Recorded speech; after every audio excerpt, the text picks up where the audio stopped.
High debts. The country has a fairly high debt to GDP ratio at the moment, and much of that money, the largest part of the bilateral debt, is to China.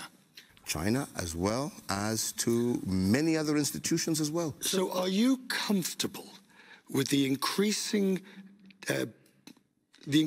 burden that this country, the increased debt that this country has to China? Is China a risk? What would worry me is if the debt that we have incurred has gone into recurrent expenditure, has gone into paying salaries, has gone into paying salaries or electricity bills and so on and so forth. But what we have utilized our debt for is to close the infrastructure gap. And anybody coming into Nairobi after 10 years, just Nairobi alone, let's not talk about the rest of the country, will be able to note that the number of roads that we've been able to do, the new railway lines that we've been able to do, all aimed at both improving business and increasing job opportunities for our young men and women.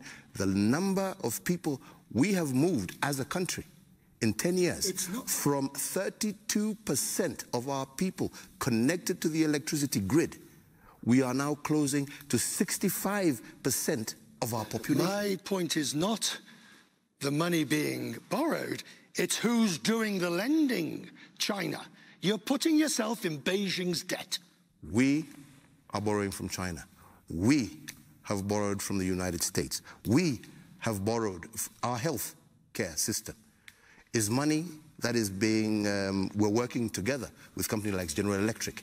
They are who are the backbone of what we're doing in our health sector. When it comes to energy, we are working very closely with AFD, the World Bank, the World Bank and the African Development. The criticism is, though, that China has another agenda. You're familiar with these? We are familiar with those arguments, but our position is a very clear one.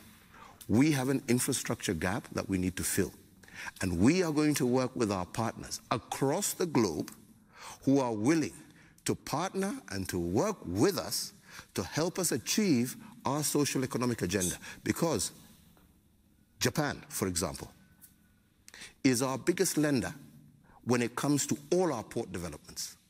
Today, Mombasa Port wouldn't be without the support of Japan.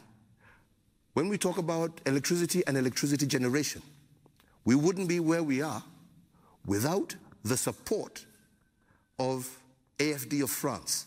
So why are we focusing ourselves only on one lender? Actually, to me, you know the reason as far as I am concerned, we have a very healthy mix of debt from the multilateral lenders, who are basically the World Bank and the African Development Bank, to bilateral lending, like I said, Japan, China, France, all who are participating and working with us to help us achieve our objectives. The argument is they don't have the same agenda that President Xi might have in terms of bringing Africa within the greater sphere of influence of China. We are looking at it, like I said, from our Kenyan perspective.